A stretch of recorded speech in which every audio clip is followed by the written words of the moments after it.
Good evening for everybody. Good evening. This is Roger Williams, and I welcome you to History Author Talks. I'm very pleased that you're joining us this evening.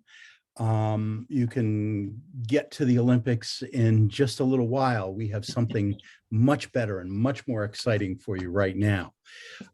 So I wanted to, before we start, I just wanted to remind everybody that you are on mute, or you should be on mute, but we are going to hope that you ask questions using the little chat feature at the bottom of your Zoom screen. There is a little chat feature, and I am hoping that you will join the conversation and ask our author questions about the book of the evening or any of his books. Certainly, we are here to just have a nice conversation.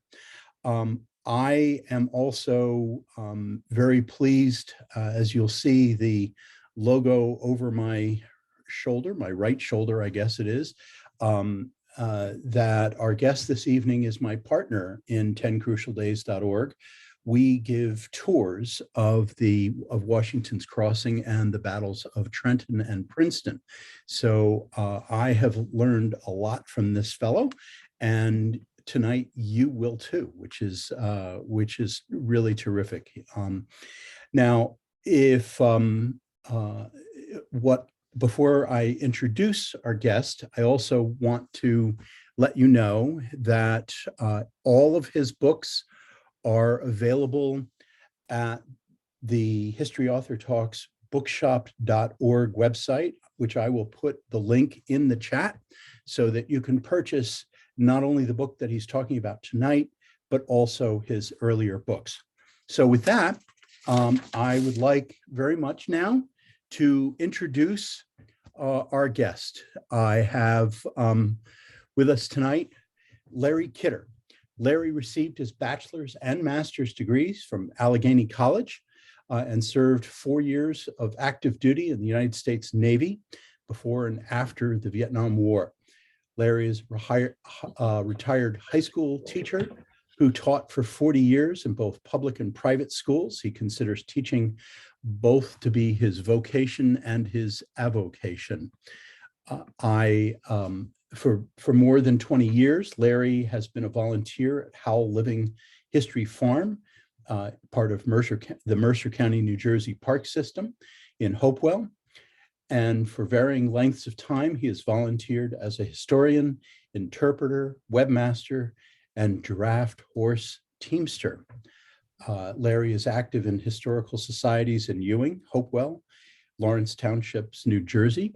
He is an avid member of the Association of Living History, Farm and Agricultural Museums, the Washington's Crossing Roundtable of the American Revolution, New Jersey Living History Advisory Council. He's a member of the Advisory Council for Crossroads of the Revolution, of the American Revolution here in New Jersey, and working with Crossroads as a volunteer coordinator and editor of the Meet Your Revolutionary Neighbors Project. As I mentioned before, Larry is also one of my partners in 10crucialdays.org. We teach about the battles of Washington Crossing, the battles of Trenton and Princeton. And I'm also very pleased to say that Larry is a good friend. So with that, I am very pleased to bring Larry into the conversation here. And welcome, Larry. It's good to see you.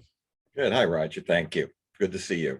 So, Larry, I think it would be a good idea for us to just run through how you ended up starting to write. You are now a well-established author of the Revolutionary period, the colonial period, and the early Republic in New Jersey. What everybody sees here are the list of Larry's books.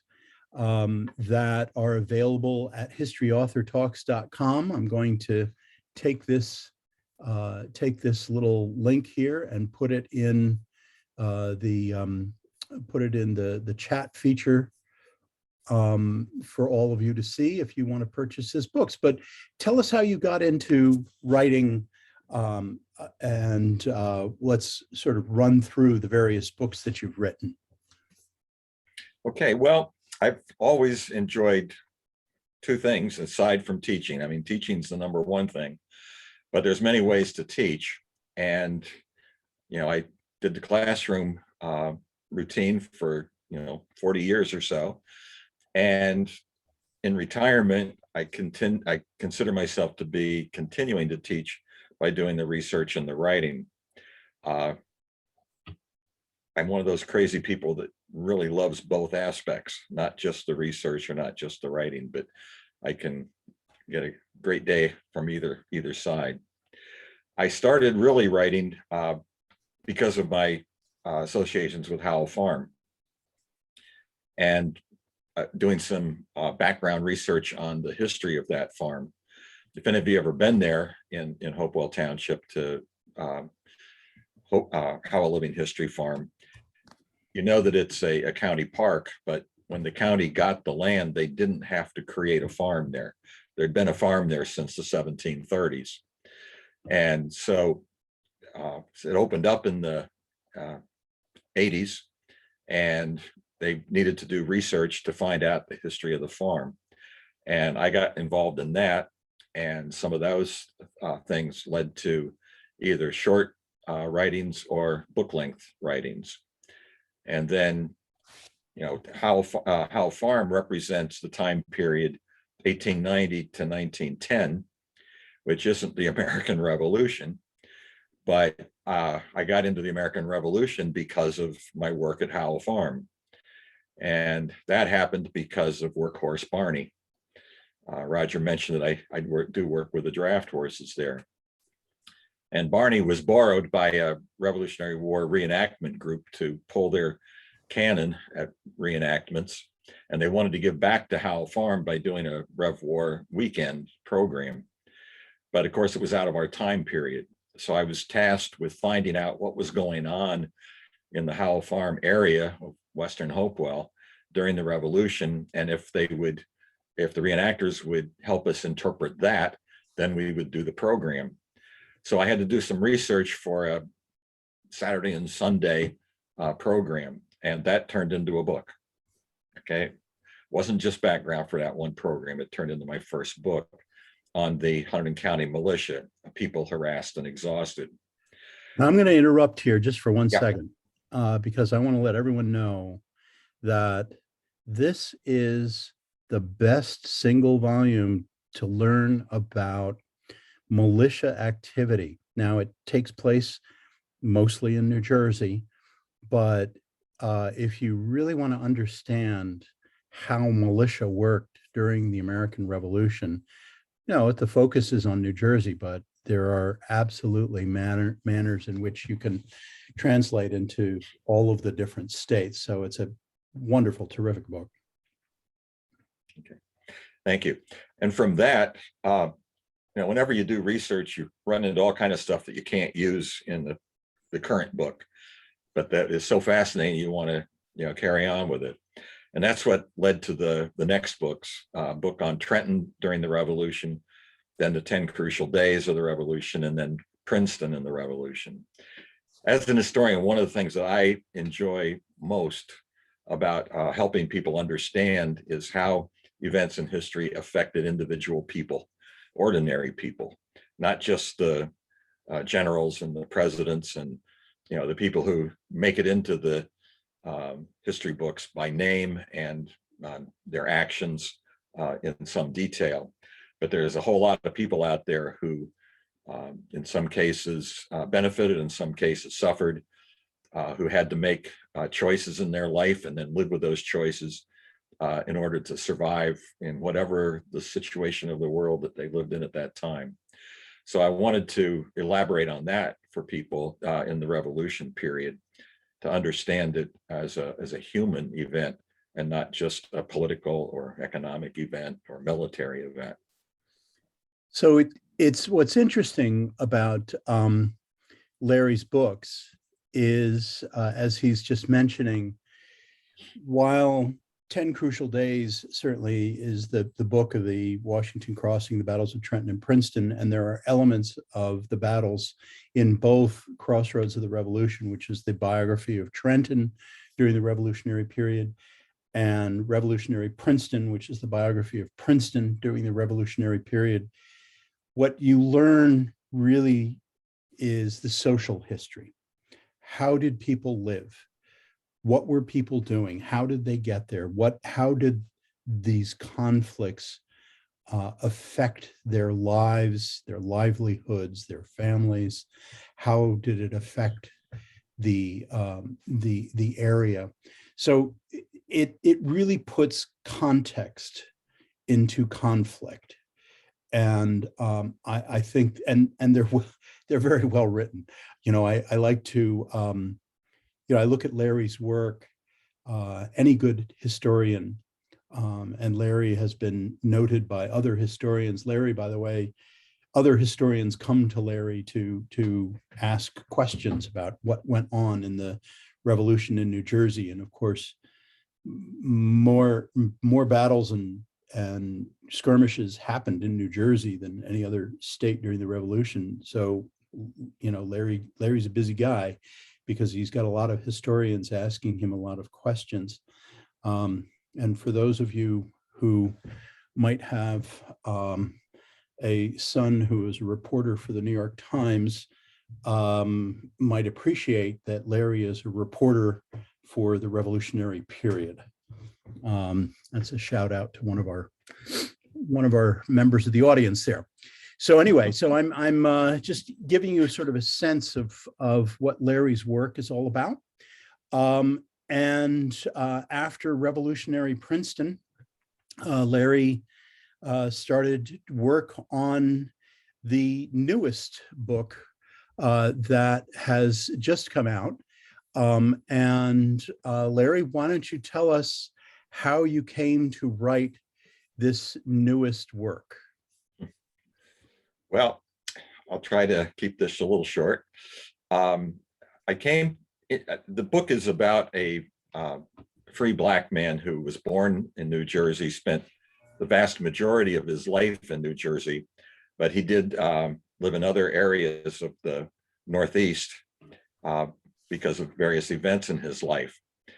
And I ran into him first when I was doing the book on the Hunterdon County Militia, the People Harassed and Exhausted book.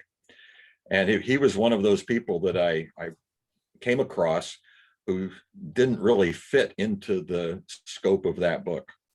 But he was such an interesting person that I continued to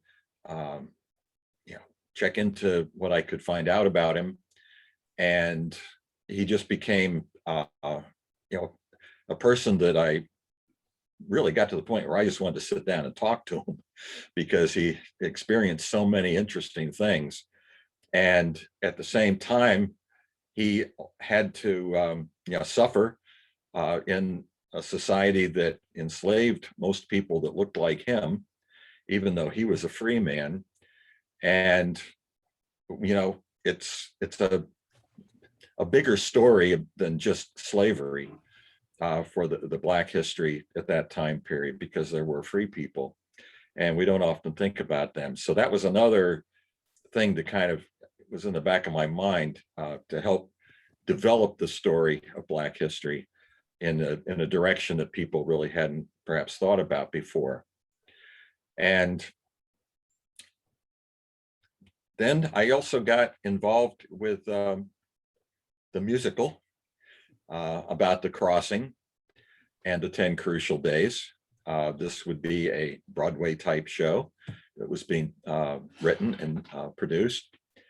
And one of the songs that was developed that particularly struck me was because the Crossing, the musical, is very much in tune with my philosophy of things, because it focuses on the, quote, ordinary people unquote, as opposed to the historic figures who were there, but the main stories are about the people.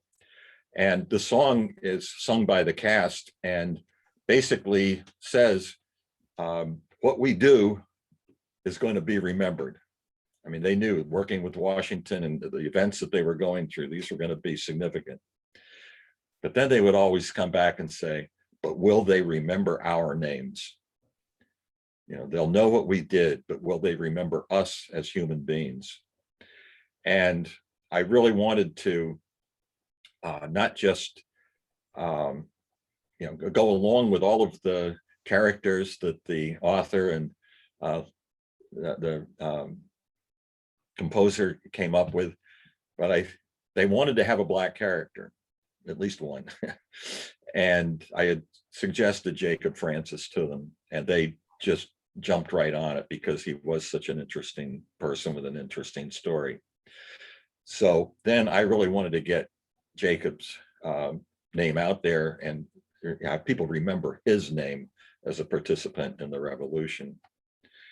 And I also have two friends in the area where I live, just the next town, who have been doing research on the Black community in Hopewell Township, in the northeast part of Hopewell. And they wrote a book about a cemetery that they have been studying, and in which they have people buried from their families. And the title of the book was If These Stones Could Talk, because they wanted to tell the stories of these Black Americans who had been buried in the cemetery, and again, get their names remembered, as well as the things that they did in life that were very important. And when I was working on research on Jacob Francis, I did happen to find his tombstone in Flemington, New Jersey, and also the tombstone of his wife, Mary. And it was unusual because I didn't really expect to find their tombstones, because when Black people were buried back in the 1830s and 40s, when they passed away, Black people were often, buried off at the side of the cemetery, maybe without markers, but not mixed in with all the white people and that sort of thing. So I was really surprised to find his tombstone and Mary's. And I was doubly surprised when I found them in a section of the cemetery where most of the tombstones were unreadable because of being weathered. And these two tombstones, very clear. And I remember standing there and saying, in reference to my friend's work, Beverly Annie Lane's work, I wish these stones could talk. I'm going to make these stones talk and find out the story of Jacob and Mary. And so all of these things together are really what got me going on trying to get the book published and everything and finished. So tell us, Larry, sort of starting from the beginning here, start with Jacob's story. Mm-hmm. Explain indenture. Okay. Well, part of Jacob's childhood and all the way to age 21, he was born to a free Black woman in 1754, and she lived somewhere in Amwell Township. I'm not even exactly sure where. That's near Flemington in New Jersey. Well, yeah, but it was much larger than what passes for Amwell Township today. Right. It was many townships that currently exist. It was about the biggest county you could imagine. But Jacob was born to her, and she was a single mother. She didn't have a husband, at least no husband that Jacob ever mentioned or that there's any record of. There's also no record of any siblings, and he never mentions any siblings. It was just he and mom. And at some point, for whatever reason, and I can't decide whether I lean more towards it was an economic thing or that it was to be a help to Jacob, to give him more of a complete family to be living in. But the indenture, think of an apprenticeship where a young person, usually a boy in an apprenticeship, is essentially bound out to a master craftsman and goes to live with the master craftsman and his family and learns the trade. And then as he learns the trade more, contributes to the economic wealth of the master. And then at a given time in the contract, he becomes free and can practice the craft on his own. He becomes a journeyman and then perhaps a master craftsman. So the apprentice is the beginning of that. An indentured servant is very similar, with the major exception, there's no expectation for learning a trade. Okay, there's no expectation for any particular training. There's only the expectation this person is going to work and add to my income for the number of years that I have them bound to me. And then they're going to become free, and whatever they can do, they can do. But I've been preparing them for it necessarily. So Jacob was indentured at some point as a pretty young kid, maybe 7 or 8 years old, until he was 21 years old. And that's really, it's really in some ways a good thing that his mother indentured him, because otherwise we probably would never heard of him, because there's no record of his birth, but there is his knowledge that he was born on January 15th, 1754, and therefore would become free of his indenture on January 15th, 1775. So what happens? The indenture was. what happens January 1775? He becomes free. He can go and do what he wants to do in life, as much as a free Black man in society could do at that time. I think it's important to know that he was not just owned, or his time was not just owned by one master, if you will, as an indentured servant. He went through 5 masters. They were sequential, they weren't simultaneous. So he spent a year or 2 with one man in his family as a worker in the household, maybe as young as 7, 8 years old, doing whatever he could to help out. Then his remaining time to age 21 was sold to somebody else. And that man had him for a while with his family, then sold the remaining time to somebody else. The first 3 owners of his time were local farmers in the Amwell area. So Larry, if I could interrupt here just for a second, we have a question from the audience. So did his mother receive payment for indenturing him?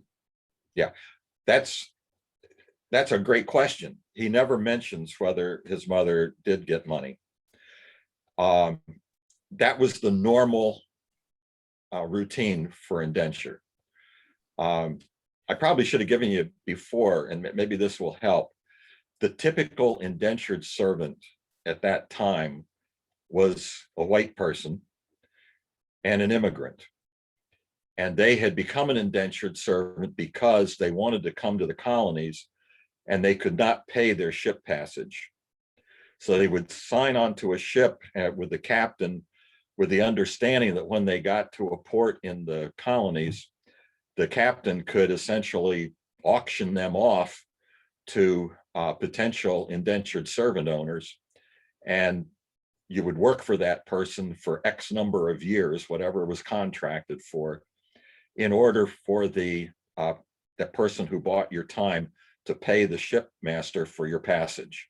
Now, would there be if I'm in Europe, and I would make a deal with the ship captain for X number of years? I mean, when would that period of time be decided?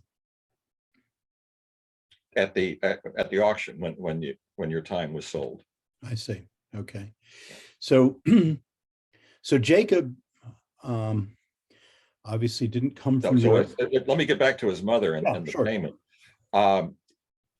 Indigent people at that time often went to the local government, the overseer of the poor, an elected job every year in a town, in order to have the overseer of the poor bind out their child into indenture as a way for the town to then support the person who couldn't support their child and had offered them up for indenture. There is no record in Amwell of Jacob's mother ever doing that with him. In other words, she bound him out. It wasn't the overseer of the poor. The only reason she could do that was because she was free. She couldn't have done that if she had been enslaved. Only her master could have indentured him out. And then at the end of his indenture, he would have gone back to being a slave for her enslaver. So she had to be free. Now, it may very well be that she was poor or could not support him completely and needed some money and therefore sold him into indenture. It's really hard to tell if she did that or not. I always think that there's another aspect of this, and that's the fact that he didn't have a father. And his mother may have decided that she was so busy working for somebody as a free servant that she needed somebody to take charge of his life, and raise him properly, and maybe teach him some skills that he could use, help him to be a good farmer, even if it wasn't a craftsman like a blacksmith or a leather worker or something like that. So she might have been looking for him to have a father figure, who could raise him as a man better than a woman could raise him. I don't know. It could be any number of these things or a combination of these things. So how much do we know about his owners? His owners, the first three were farmers. They all had young families. The fourth man was a merchant. We don't know anything about his family. He may not have been married, but he was a merchant who traveled in the New York area, Long Island area, and also in the West Indies. And that's where Jacob really gets out of New Jersey for the first time. He goes to the island of St. John in the West Indies with Mr. Saxton, who was the fourth owner of his time. Jacob must have been a little bit concerned going to St. John because of the slavery situation there. Slaves vastly outnumbered whites in the population down there. And he may have feared being sold into slavery there, which could have happened. But fortunately, Mr. Saxton was not that type.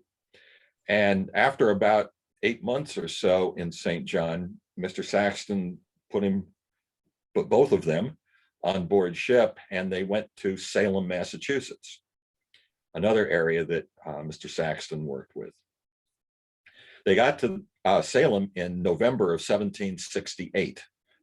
Think of that, what was going on in the colonies in 1768 in the Boston area, okay? That's where Jacob winds up.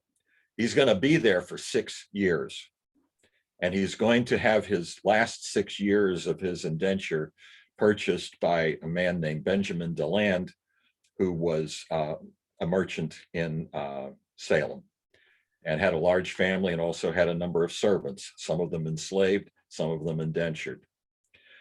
And so from 1768 to 1775, Jacob is going to be living with a pretty active patriot family in Salem near Boston. And he's going to go through all of the incidents of British soldiers going to the towns around Boston looking for weapons and things like that, being accumulated by the militia. uh,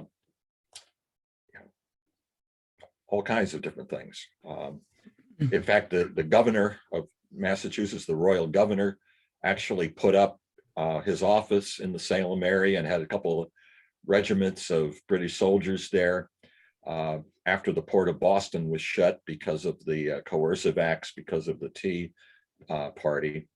And so Jacob was right among the government of Massachusetts in Salem for a while, and the Patriot protests against them and all. So once he became free in 1775, here's this young man, 21 years old. He hasn't seen his mother for 8 or 10 years.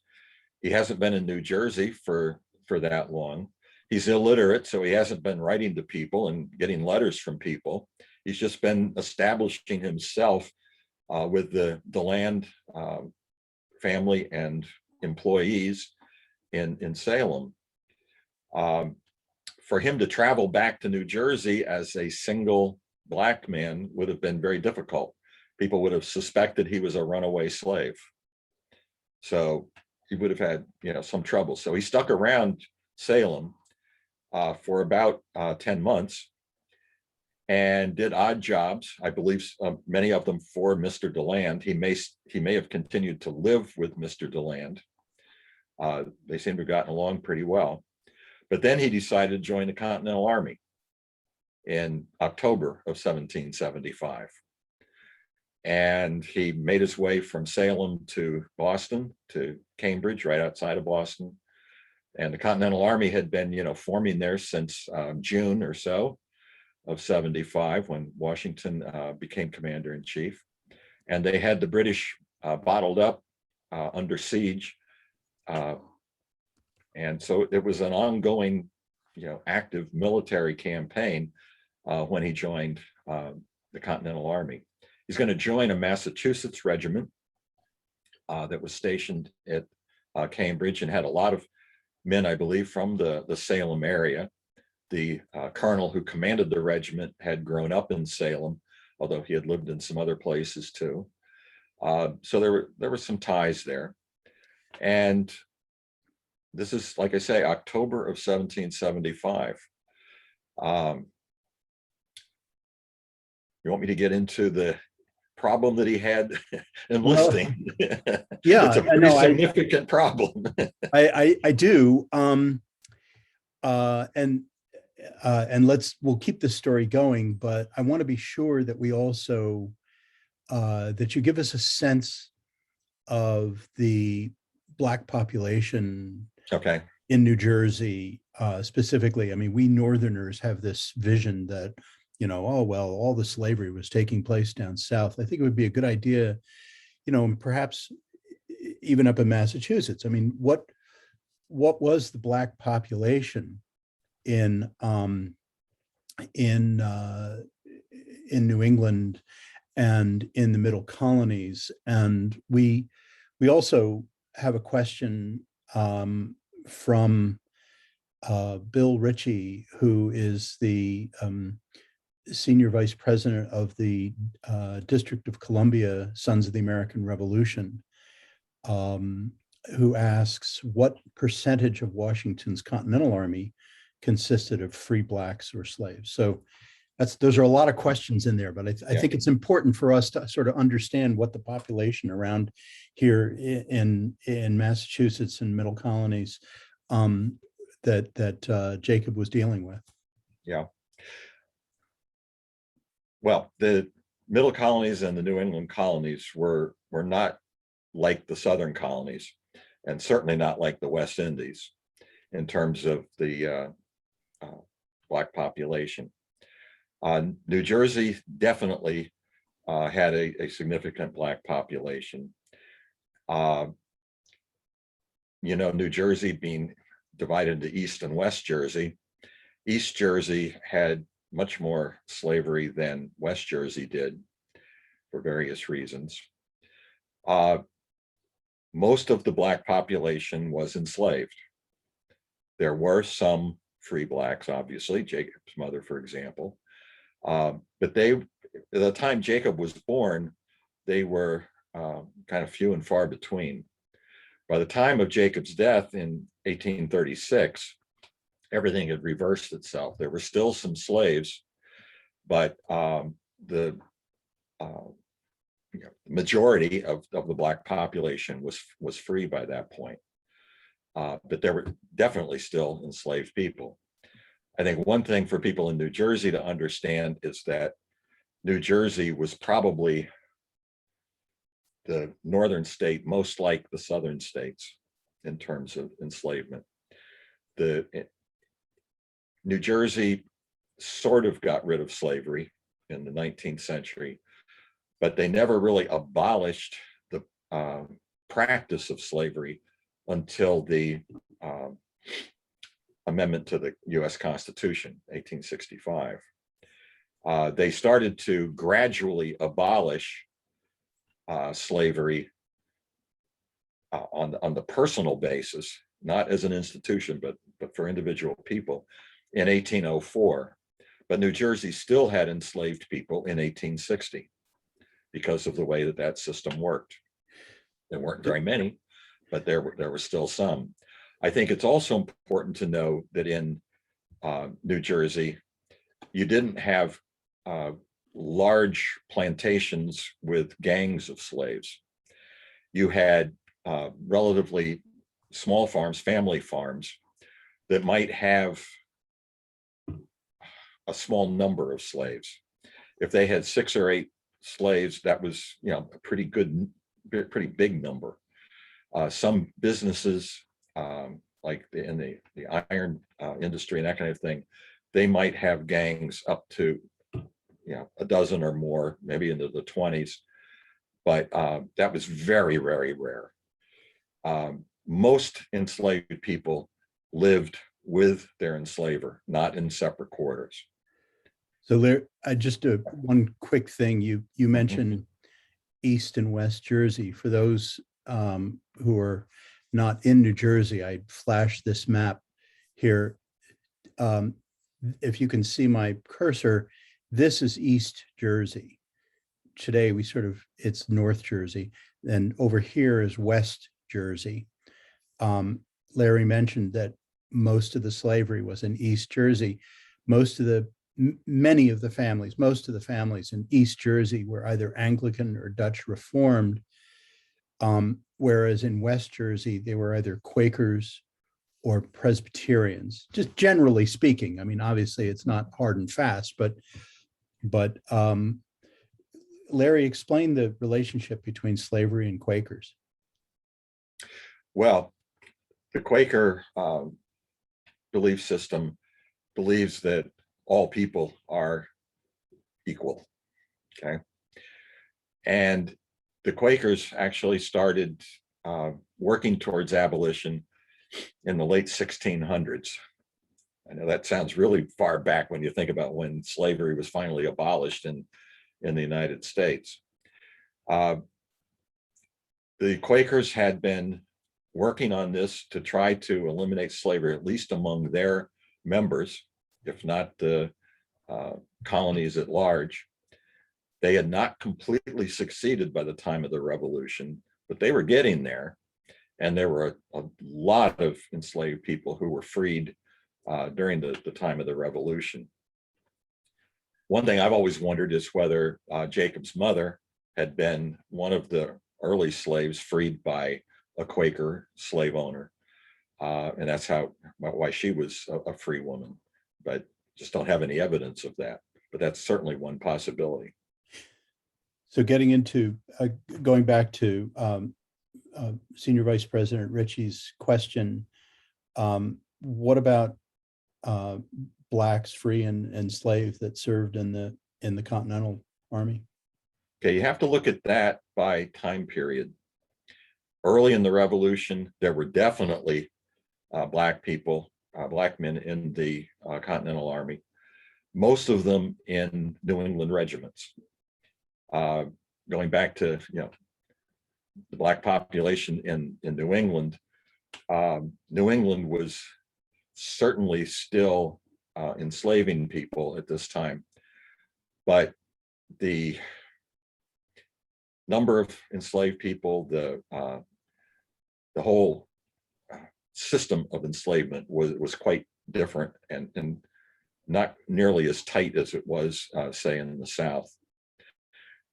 Black men had been serving in colonial regiments during the French and Indian War, had done fine, and the New Englanders had no problems with Black soldiers in their regiments.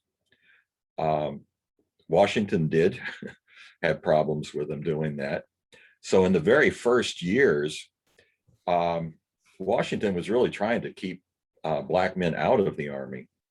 Later on, Washington is going to allow Black men, and there's going to, once you get into the middle of the war and the later war, there's going to be significant numbers of Black men. Most of them are in integrated regiments. In other words, both Black and white. They are pretty much outnumbered by whites, except for a regiment in Rhode Island, which at least for a period of time was basically a segregated Black regiment. But New England, it just hit my mind. New England is so well known for being involved in the slave trade that you might find this, awkward to realize that they, accepted Black people much better than other areas did, even though these are the people that are selling them to the other people and whatnot. It's really a real conundrum there.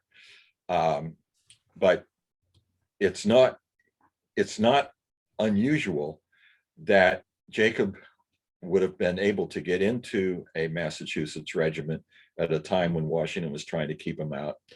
And it's also not unusual that the Marblehead Regiment, which has so much fame for assisting Washington in crossing the Delaware at the beginning of the 10 Crucial Days, as well as helping to save things at the Battle of Long Island and some other things early in the Revolution that they participated in, that they had a larger number of Black men and Native American men in their regiment.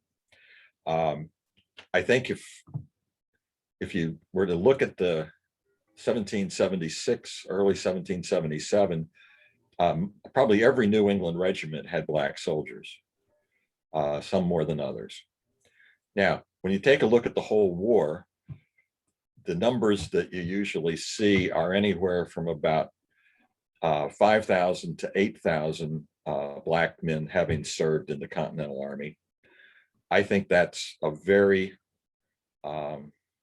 insecure guess. The records are just, so diverse and lacking in many ways. I see the 25%. I think at some point that could be in some regiments in some situations. I think that it's a lot more than most people would ever think about. And I think that's an important thing for white people particularly to realize, and also for Black people to understand the contributions that their ancestors made. And that's another reason why I wanted to get into Jacob Francis to help that along too. So let's go back up to Salem in October of 1775. What's Jacob doing? Well, he, like I say, he makes his way to Cambridge, and he signs into the what will become the 16th Continental Regiment. Colonel Paul Dudley Sargent, who had roots in Salem. He signs into Captain John Wiley's company, and he signs up, he says in his pension application, the last day or so of October 75. I find it extremely interesting that on October 31st of 75, Washington issued in his general orders for the day, telling everyone, all his officers, not to enlist Black men, free or enslaved. And yet that's virtually the day that Jacob enlisted. Hmm. Some recruiting officer took a chance on being chewed out by Washington for enlisting a free black man. Again, Jacob is not going to be the only one.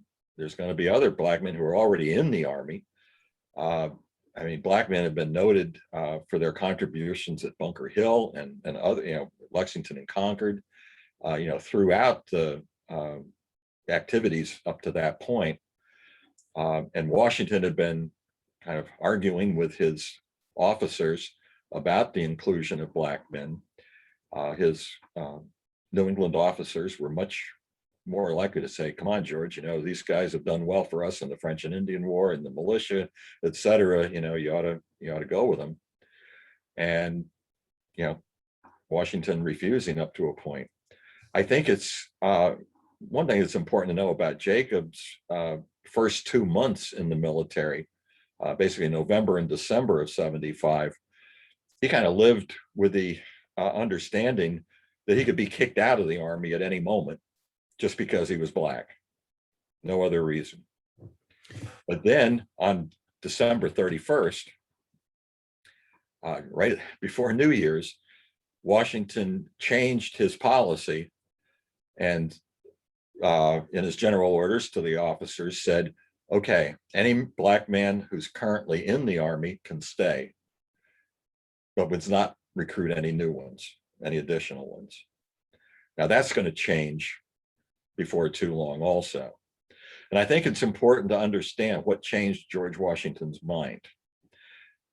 He had a lot of input from particularly New England officers that he was, confronted with.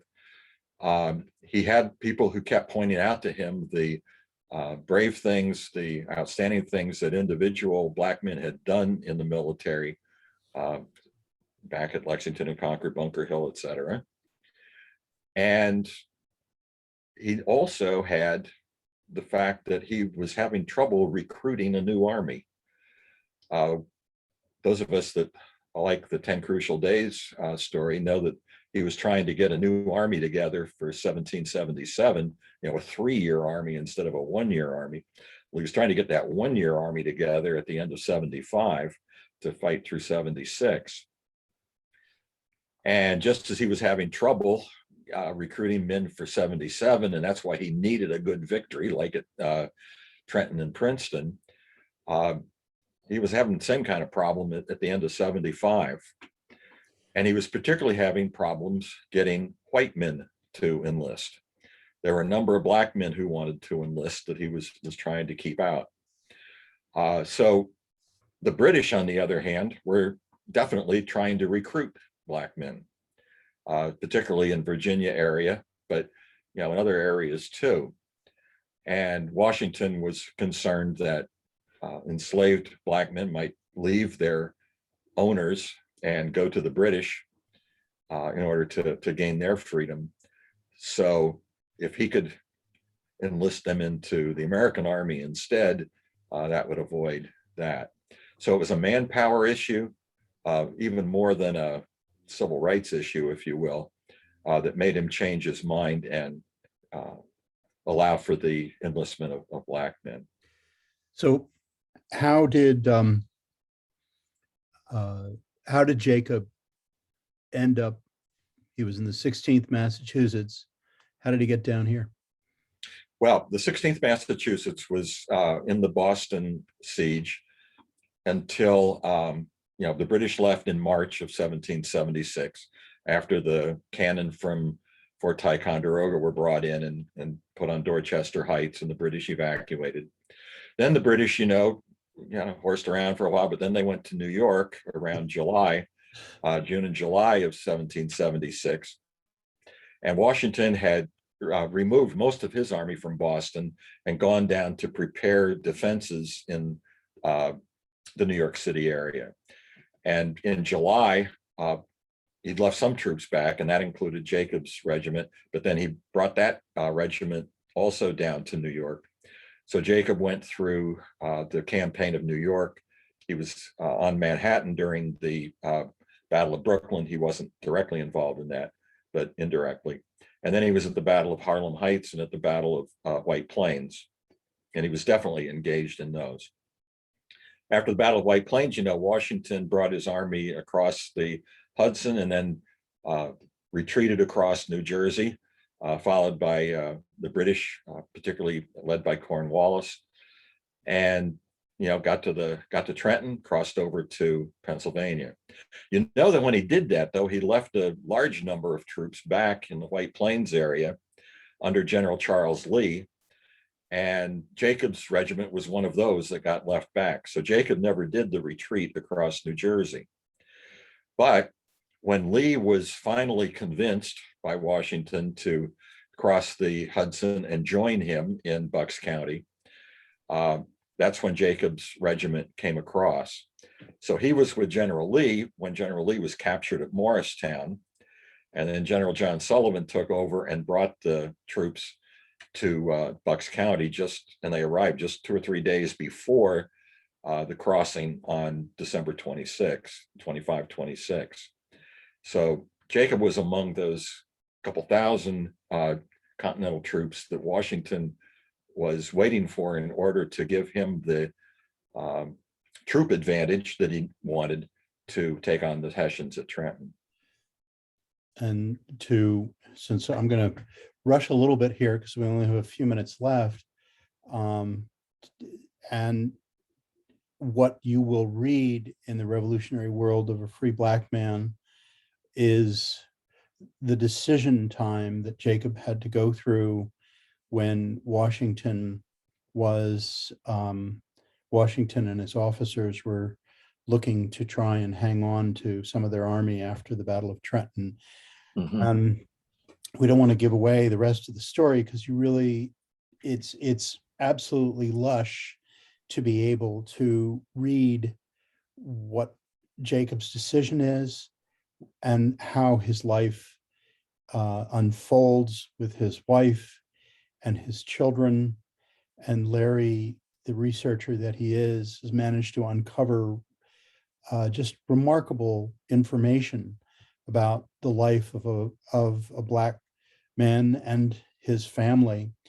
Larry, I have one last question here from our friend and your fellow author, David Price, who asks, what surprised you about Jacob's story in the course of your research and creating a book that impacted your understanding of the problems it faced by Black Americans, race relations in early America?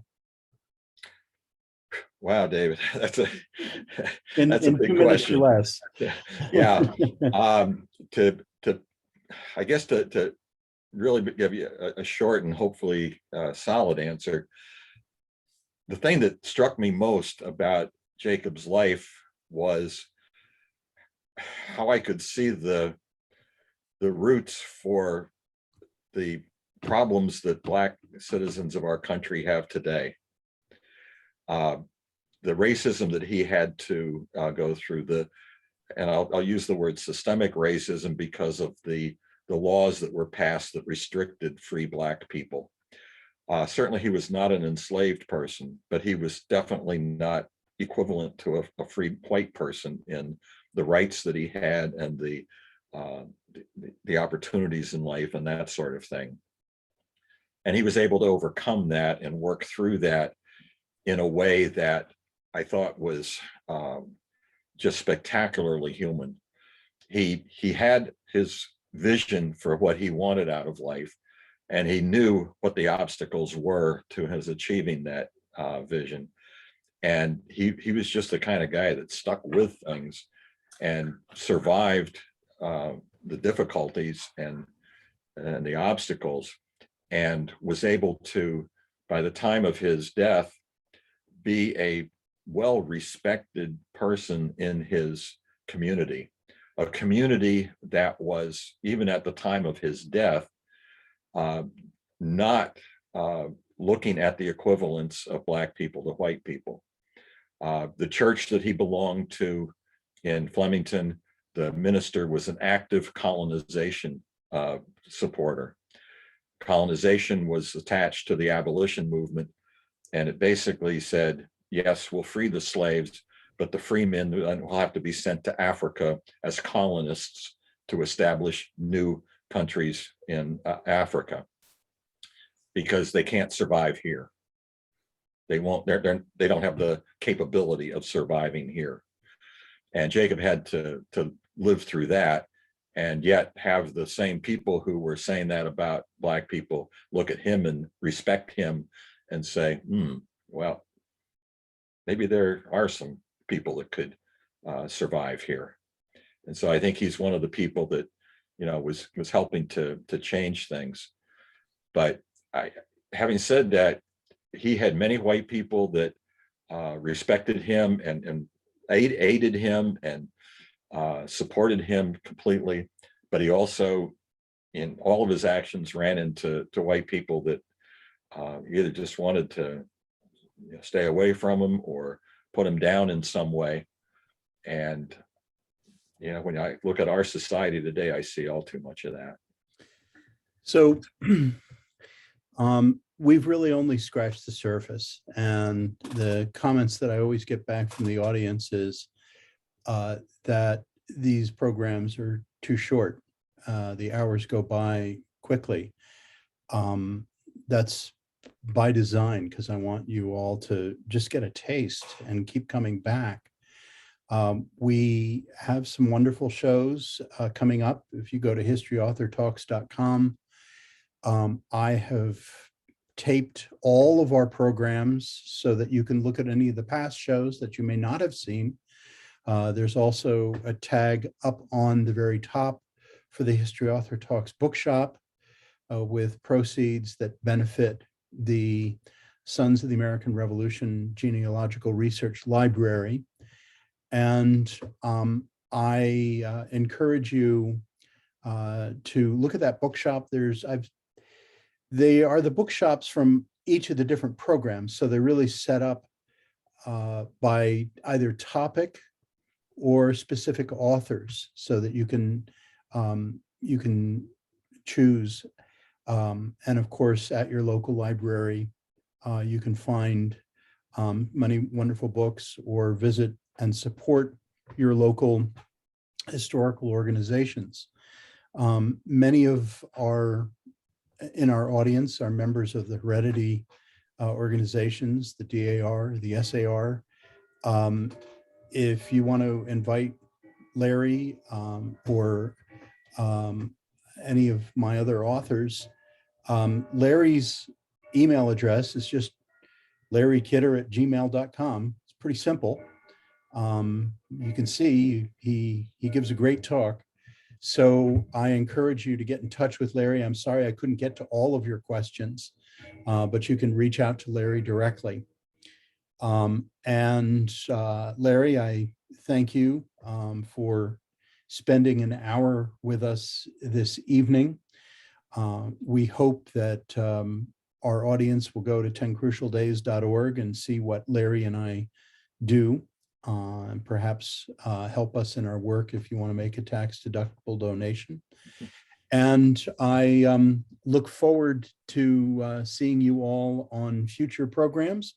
I thank you all for joining us this evening. And now you can go watch the Olympics. So thank you very much, everybody. Thanks, Larry.